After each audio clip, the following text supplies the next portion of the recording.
Non, non, c'est pas une vue de l'esprit. Je pense que avec les réseaux sociaux, avec la venue du digital, du numérique, l'évolution du métier a changé. L'exercice de la médecine a changé. Les patients ont besoin que le médecin prenne le temps de les écouter. Donc, c'est vrai, comme tu dis, certains médecins, on ne nous apprend pas ça. Ça ne fait pas partie de notre formation aussi, hein, l'écoute active. Ça vient aujourd'hui chez les nouveaux, dans les études médicales, ça a été introduit. Mais à l'époque où moi j'ai été informée, on ne nous apprenait pas à écouter. Donc, aujourd'hui, les patients donnent des avis sur les médecins, commandent un avis pour le restaurant, un avis pour son repas, un avis pour le télérie.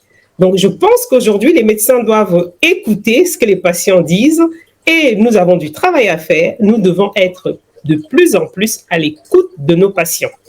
Vous savez, quand un patient va voir un médecin, en général, c'est pour exprimer des mots, M-A-U-X, et souvent, je dirais même presque dans la majorité des situations, le médecin peut soigner le patient avec des mots, M-O-T-S.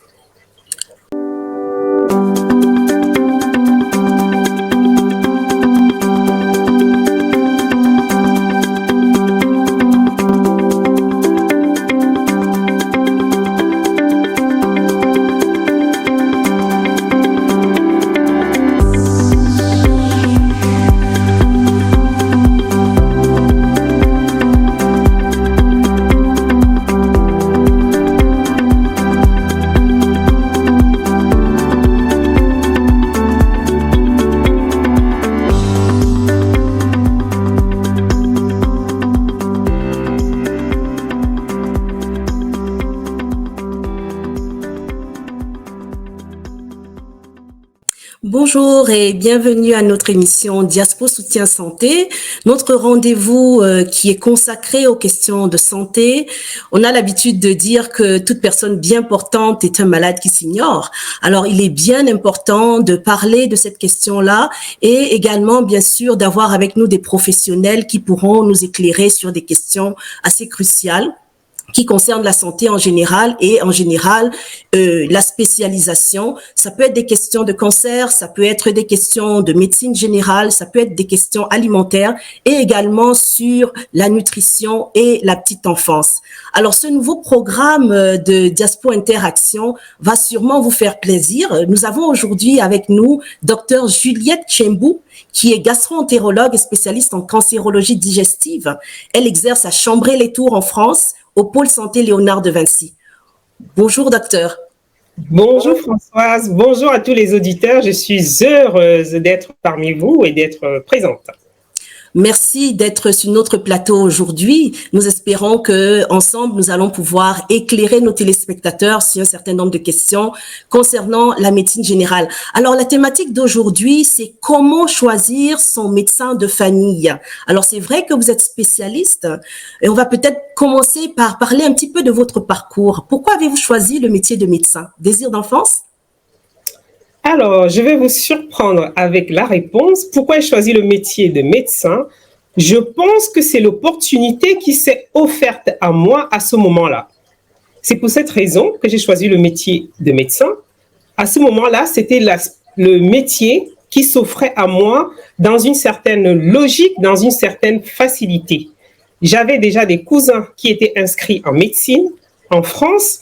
Et j'ai envoyé une inscription, j'ai obtenu une réponse positive. Et c'est comme ça que j'ai débuté les études de médecine à la faculté de Rouen en France. Alors, de ce jour où vous avez commencé dans vos études de médecine jusqu'aujourd'hui, parlez-nous un petit peu de votre parcours. Oh, mon parcours, il est assez linéaire, pas très long, je dirais. Très riche en tout cas. Oui, très traditionnel quand même. Je suis arrivée en France après mon bac. J'ai obtenu mon bac à Yaoundé, au Cameroun. Donc, je suis arrivée à la faculté de médecine de Rouen. La première année, il y avait un concours qu'il fallait passer.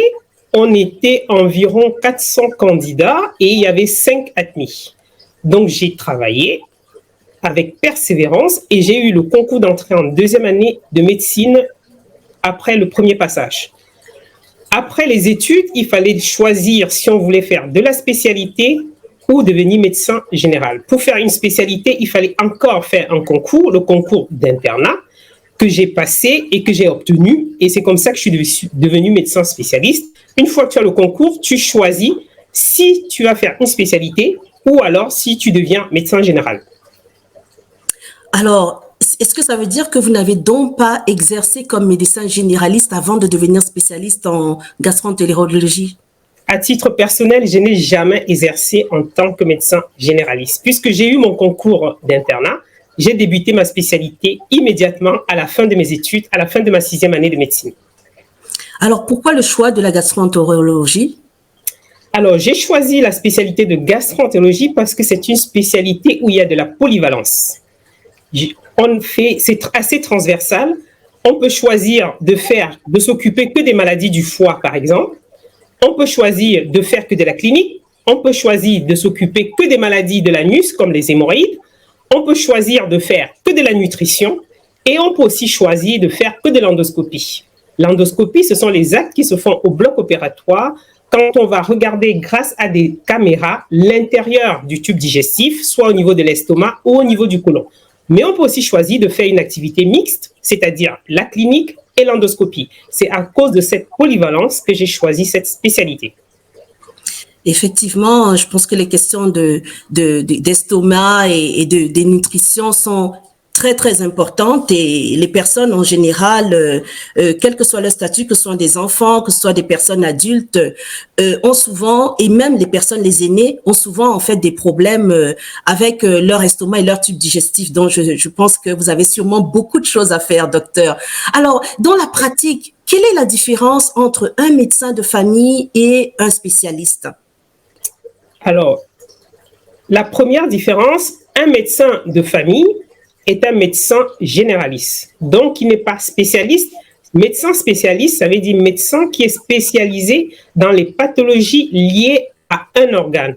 Exemple, un cardiologue, c'est un médecin spécialiste du cœur. Un interniste, c'est un médecin spécialiste des maladies internes. Un gastroentérologue, c'est un médecin spécialiste des maladies du tube digestif. Donc, quand on est médecin général, on ne peut pas être spécialiste en même temps.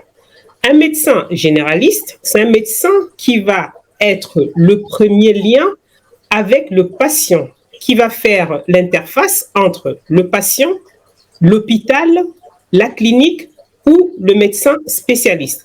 Et le médecin général va être le premier recours, c'est lui qui va s'occuper des premiers soins et il doit avoir des connaissances assez globales. Il doit connaître presque toutes les maladies, pas toujours de façon approfondie, pour pouvoir orienter le patient. Alors, effectivement, on parle de premier lien avec le patient. Ça veut dire quand même que le médecin de famille, qui est donc un médecin généraliste, est censé quand même pouvoir connaître son patient et pouvoir être celui qui va le rediriger vers les spécialistes après. Est-ce que vous pouvez nous dire comment faire le choix d'un bon médecin de famille? Est-ce qu'il y a des critères spécifiques à prendre en compte? Alors, comment faire le choix d'un bon médecin de famille?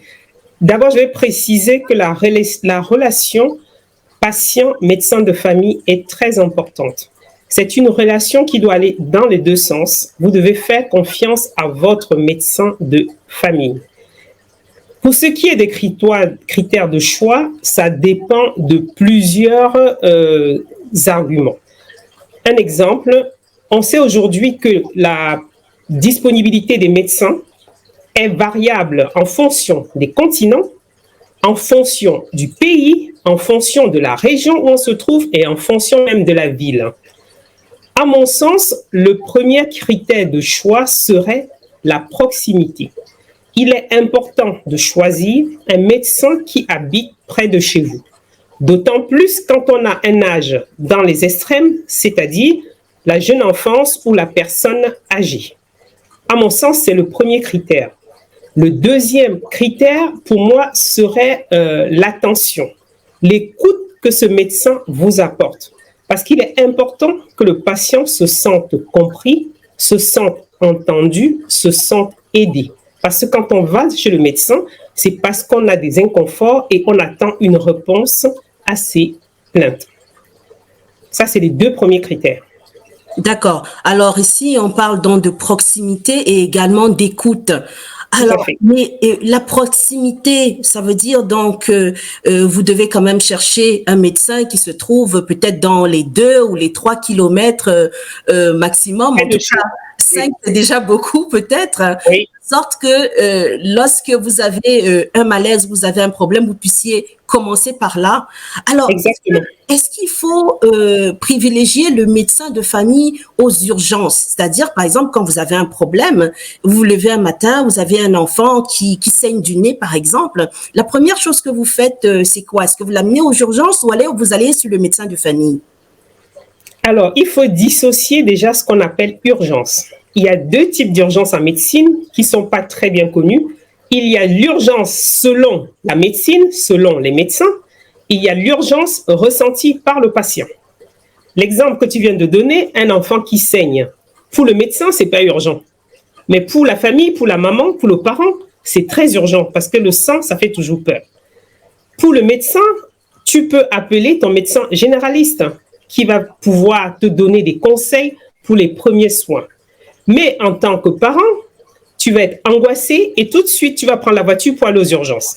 Aux urgences, il y a du monde qui attend, tu vas perdre du temps, tu vas attendre 4 heures, 6 heures et ça ne va pas forcément avancer. Alors que ton médecin de famille pourrait déjà répondre à ce type d'urgence.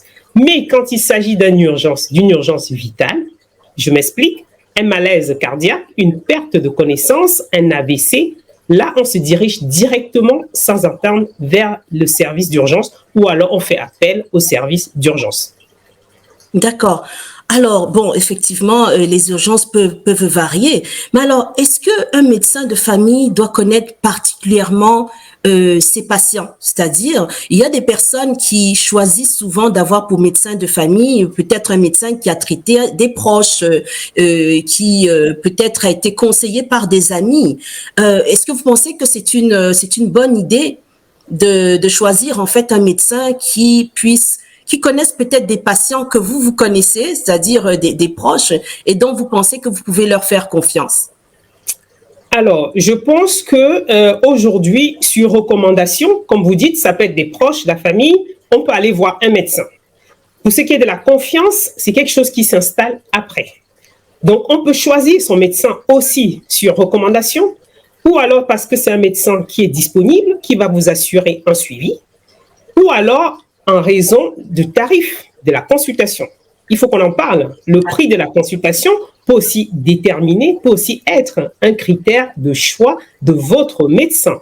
Néanmoins, je pense que la recommandation, déjà, si tu as confiance à la personne et que la personne te dit c'est un bon médecin, en ce qui me concerne, ça arrive souvent que les patients viennent me voir parce qu'ils ont été recommandés par la voisine, par le voisin, par le cousin.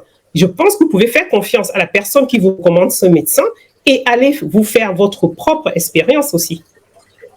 D'accord. Alors, effectivement, c'est le cas. Mais alors, en France, est-ce qu'il y a une procédure spéciale pour pouvoir obtenir en fait un médecin de famille? Parce qu'ici au Canada, en général, lorsque vous habitez dans une localité ou alors que vous déménagez et que vous installez dans une nouvelle localité, vous pouvez aller par exemple sur le site du ministère de la Santé ou bien de l'Ontario ou alors de Service Canada et prendre en fait une liste, vous informer auprès donc de la liste des médecins généralistes dans votre localité et à partir de là vous les appelez pour savoir s'ils ont de la place parce que ce n'est pas toujours évident bizarrement de pouvoir avoir un médecin de famille aussi rapidement qui soit disponible. Quelquefois on vous dit qu'il n'y a simplement plus de place parce que il est déjà occupé avec beaucoup trop de patients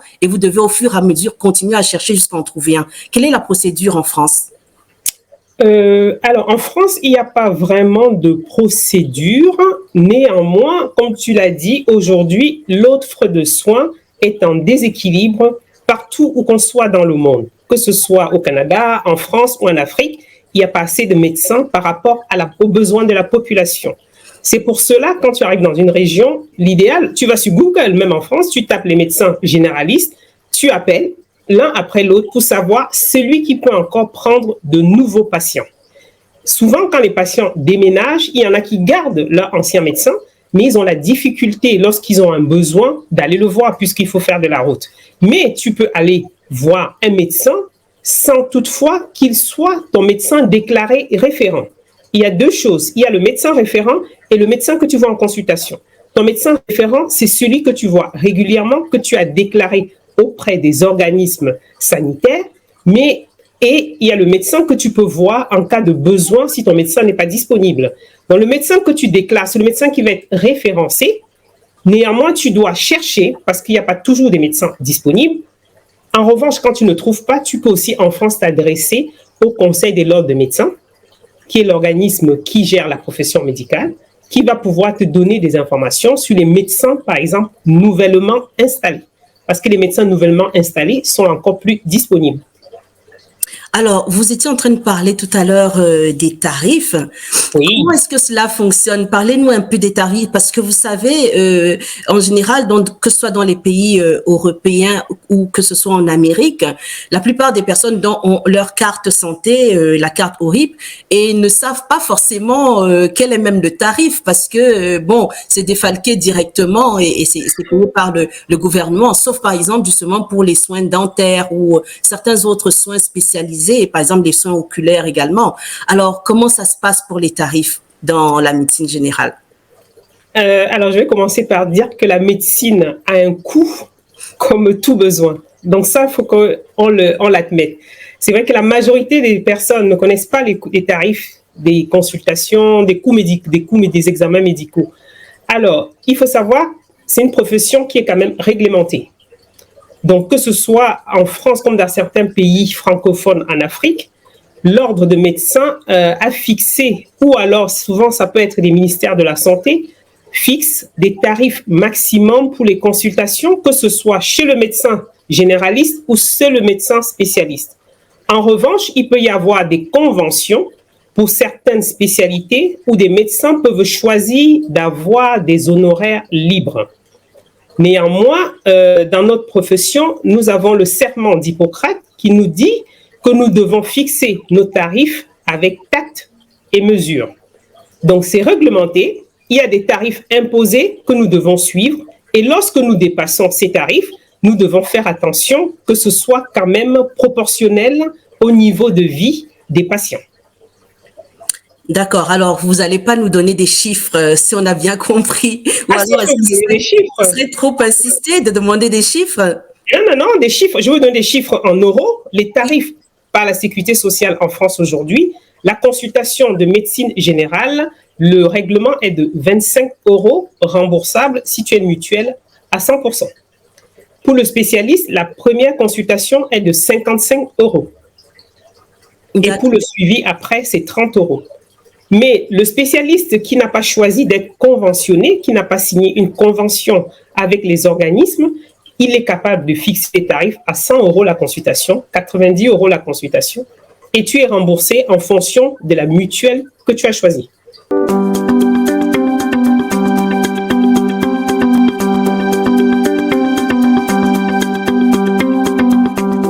D'accord, très bien. Alors, si on parlait un peu de quelles sont les maladies en fait que pourrait traiter un médecin généraliste. En général, pour quelles raisons est-ce qu'on va chez le médecin généraliste? Souvent, voilà, c'est pour des questions de grippe ou alors justement, enfin, on a des maux de ventre ou on a mal à l'oreille. En fait, c'est souvent des maux qui nous semblent peut-être légers, mais dont on ne sait pas s'ils peuvent avoir une gravité ou non. Tout d'abord, ma première question serait donc, quelles sont les maladies en fait que traiterait le généraliste? Et ensuite, comment est-ce qu'il évalue la gravité du mal afin de décider de l'envoyer son patient chez un spécialiste? Alors, pour répondre d'abord à la première question, quelles sont les pathologies pour lesquelles les patients consultent le plus des médecins généralistes? On a déjà tout ce que tu as dit, les pathologies saisonnières. L'hiver, on a la grippe. Chez les personnes âgées, l'hiver, on a les gastro-entérites chez les enfants. On a tout ce qui est douleur d'un organe qui arrive brutalement. On a tout ce qui est fièvre. On a tout ce qui est fatigue et sans oublier aussi tout ce qui est maladie mentale aujourd'hui, les burn-out, les dépressions et même les pertes d'autonomie chez les personnes âgées. Donc ça, c'est les motifs de consultation fréquente chez un médecin généraliste. Pour ce qui est d'apprécier la gravité d'une plainte ou d'une pathologie, dans notre cursus, on a appris quels sont les critères de gravité des maladies. Donc, le médecin généraliste est à même de savoir quand est-ce qu'il doit se référer soit à un spécialiste, soit à un établissement pour une hospitalisation, soit aux urgences. Je m'explique. Tu amènes un enfant voir le médecin généraliste, il a 39,5, 40 de température. Si cet enfant ne tient plus assis parce qu'il est déshydraté, il est très faible, le médecin va t'adresser directement aux urgences de l'hôpital. Si cet enfant est en train de dormir toute la journée, le médecin, ça c'est un critère de gravité, le médecin va t'adresser directement aux urgences. Donc on a appris dans notre cursus quels étaient les critères de gravité et dans quelle situation nous devons référer un malade dans un service d'urgence. Pour ce qui est des spécialités, si tu vas voir un médecin généraliste parce que tu as mal au ventre, quand il t'examine, il palpe une masse, il va t'adresser pour un avis à un spécialiste du ventre, il va t'adresser à un gastroentérologue. D'accord. Alors, on parle des enfants. Cette fois-ci, c'est vrai que vous l'avez mentionné tout à l'heure. On constate souvent que les parents ont tendance à tout de suite, en fait, à diriger les enfants, en fait, vers le médecin de famille chaque fois qu'il y a un souci. Alors, est-ce que c'est une bonne pratique? En gros, est-ce que le médecin de famille peut jouer le rôle de pédiatre? Je te dirais oui, sans hésiter. Le médecin de famille peut jouer le rôle de pédiatre. On n'a pas besoin d'aller chaque fois qu'un enfant a de la température ou exprime des douleurs voir un pédiatre. Déjà, il n'y en a pas suffisamment et l'attente risque d'être longue. Or, on va partir du postulat, en théorie, les enfants, scientifiquement, les enfants sont moins malades, ont des maladies moins sérieuses que les personnes d'un certain âge. On est d'accord avec ça? Oui. Donc, quand tu es enfant, en général, souvent, c'est des plaintes qui sont de faible gravité. Ça peut être un rhume avec de la fièvre, parce qu'on a mal au ventre, parce qu'on a de l'anxiété, on ne veut pas aller à l'école, parce qu'on ne veut pas manger ce qui a été fait à la maison. Donc, c'est souvent des plaintes qui sont un peu mineures, dira-t-on. Donc, tu n'as pas besoin d'aller chez le pédiatre. Le médecin généraliste a les compétences pour gérer ce genre de situation. Je rassure les parents. Très bien, effectivement, les parents sont rassurés. Merci, docteur, pour vos éclairages jusqu'ici. Nous allons faire une petite pause publicitaire et revenir dans quelques minutes.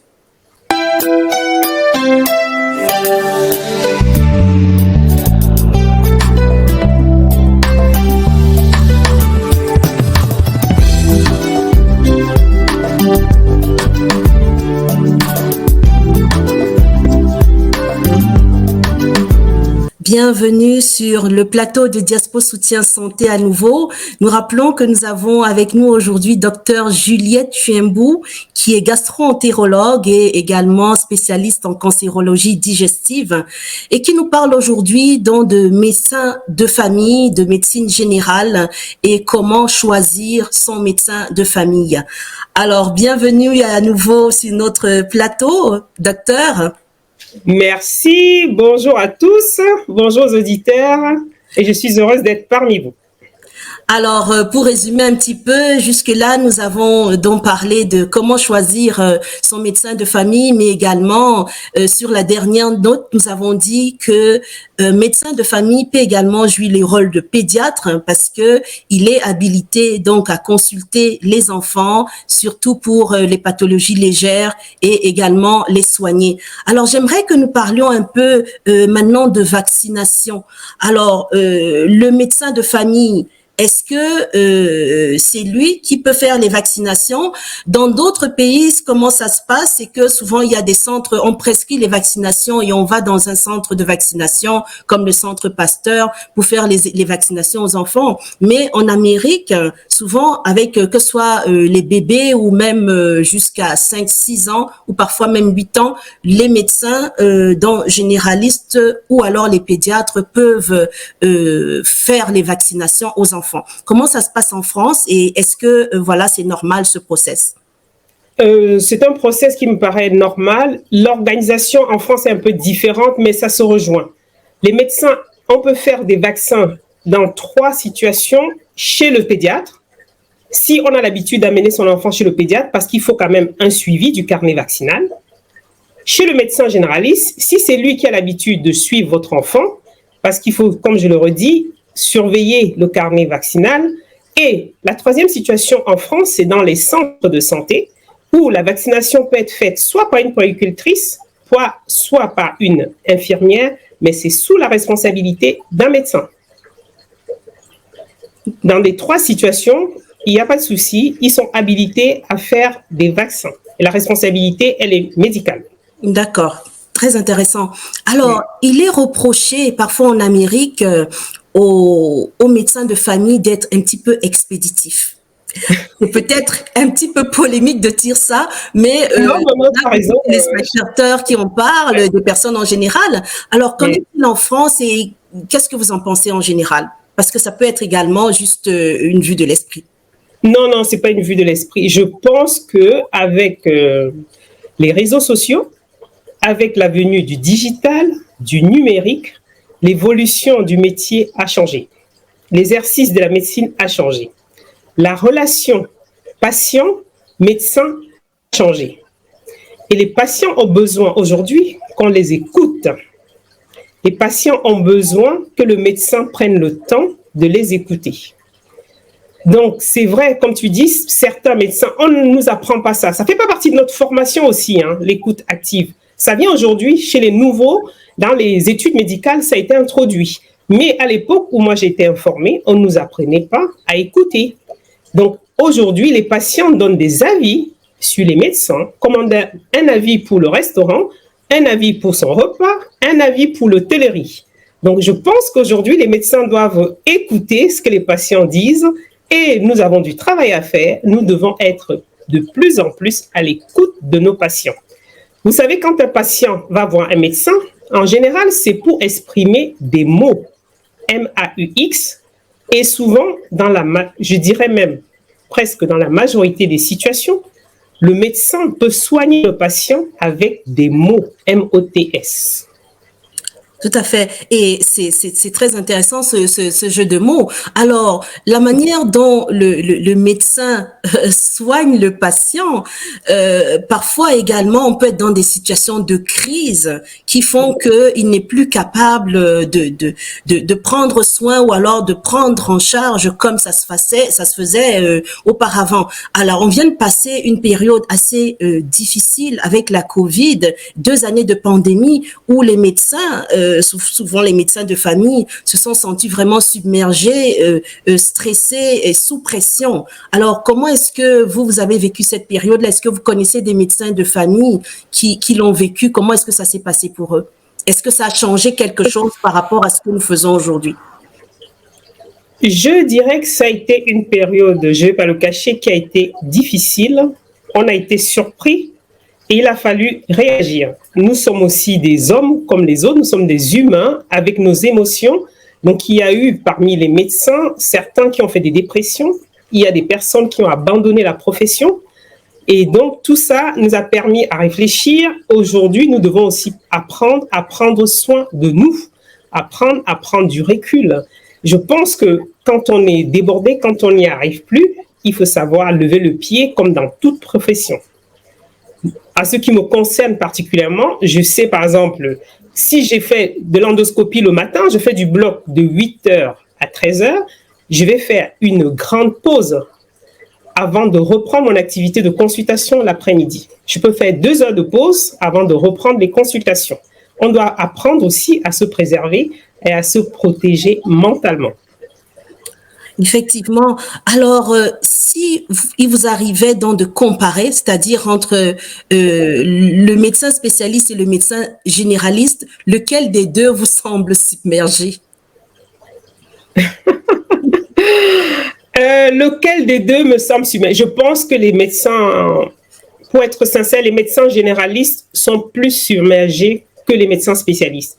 Parce que les patients vont voir les médecins à chaque fois que le besoin se présente. Ils ne vont pas directement voir le spécialiste. Nous, on arrive en deuxième recours. Ils font confiance entièrement à leur médecin généraliste. C'est lorsque le médecin généraliste les réfère vers le spécialiste qu'ils vont prendre l'initiative d'aller voir le spécialiste. Alors que le médecin généraliste, on va le voir dès qu'on a une petite difficulté, dès qu'on a une douleur, dès qu'on a un inconfort. Le médecin généraliste est le premier recours, donc ce sont eux qui sont les plus submergés aujourd'hui. D'accord. Alors, nous retenons que le médecin généraliste est le premier recours. Nous nous rapprochons de la fin de notre émission et nous aimerons en savoir un peu plus sur vous. Vous nous avez dit quelque chose au départ, mais je pense que vous avez encore beaucoup de choses à dire. Dans ce que vous faites, nous savons que vous exercez en cabinet libéral en région centre en France, mais également vous êtes membre du Conseil de l'ordre dans la région. Est-ce que vous pouvez nous parler de vos autres activités? En effet, j'exerce la médecine au quotidien, c'est ma principale activité. Néanmoins, j'ai d'autres contributions qui me tiennent à cœur. Notamment, je suis la présidente fondatrice de l'Association des médecins africains de France. Aujourd'hui, ma mission est de contribuer dans l'excellence, dans la prospérité de l'Afrique, dans mon domaine qu'est la santé. C'est pour cette raison qu'avec mon équipe, nous avons créé une application mobile Easy Doctor, qui permet de rapprocher les patients des professionnels, qui permet de lutter contre les déserts médicaux, qui permet de lutter contre l'insuffisance des médecins disponibles et qui permet surtout de joindre un patient depuis son domicile sans faire la route, sans faire les files d'attente dans les hôpitaux, sans perdre son carnet de santé, et qui vous permet de demander un deuxième avis médical, qui vous permet de joindre un médecin selon vos critères. Vous avez la possibilité de choisir le médecin aujourd'hui, ce qui me semble assez pertinent, ce qui me semble utile en 2023. Alors, l'application, elle est disponible dans combien de pays? Seulement en France ou alors est-ce qu'également en Afrique ou ailleurs? Non, Françoise, pour moi, la santé est universelle. Au Canada, tu peux télécharger l'application et t'en servir. Mon application, elle est disponible dans le monde entier. Aujourd'hui, elle a été téléchargée dans 30 pays, en Chine, en Afrique du Sud, au Nigeria. Et actuellement, on a essentiellement la version francophone. Fantastique. Alors, nous allons clôturer notre émission avec quelques conseils rapides du docteur Juliette Tshembou à nos téléspectateurs. Alors, le premier conseil, il est souhaitable d'avoir un médecin de famille. C'est très, très important. Il est souhaitable d'avoir une relation de confiance avec son médecin de famille. Il est souhaitable de prendre en charge la santé dans sa globalité. La santé, ce n'est pas que du physique. On a aussi la santé mentale et la santé sociale, l'environnement dans lequel on vit. Et l'équilibre de ces trois dimensions va permettre une harmonie, un état de mieux-être. Merci docteur pour votre contribution aujourd'hui. Nous rappelons que vous êtes gastro-entérologue et spécialiste de cancérologie digestive. Nous espérons d'ailleurs pouvoir vous avoir encore sur notre plateau un de ces jours, peut-être justement pour parler de questions relatives au cancer. Et nous rappelons que notre émission Diaspo Soutien Santé, c'est tous les vendredis à partir de 18h et nous espérons avoir encore plus de professionnels sur le plateau pour nous éclairer, pour vous éclairer. Nous arrivons au terme de notre émission Diaspo Soutien Santé. Nous allons conclure avec quelques conseils pratiques du docteur Juliette Tshembou à nos téléspectateurs. Merci Françoise, c'est déjà la fin. Alors, je vous dirais, la santé, ce n'est pas qu'un état physique. On définit la santé comme un état de bien-être physique, mental et social. C'est l'équilibre de ces trois dimensions qui vont vous permettre d'avoir un mieux-être. Et pour finir, je vous dirais, investissez en votre santé. C'est notre premier capital et c'est grâce à ça que vous allez prospérer. Investissez dans votre santé, c'est votre premier capital. Ça, c'est effectivement le joli mot de fin. Merci, docteur Juliette Chembou, d'avoir été avec nous aujourd'hui. Nous espérons vous revoir sur notre plateau, éventuellement pour parler de questions relatives au cancer dans les prochains jours. Merci encore, merci à nos téléspectateurs et nous rappelons que Diaspo Soutien Santé, c'est tous les vendredis à partir de 18h, heure du Canada. Et nous espérons avoir encore plus de professionnels sur notre plateau pour continuer à discuter et avoir des éclairages sur ces questions de santé. Merci et à bientôt. Découvrez votre application mobile e-santé EasyDoctor. C'est une application innovante, simple d'utilisation, intuitive, qui offre une grande flexibilité.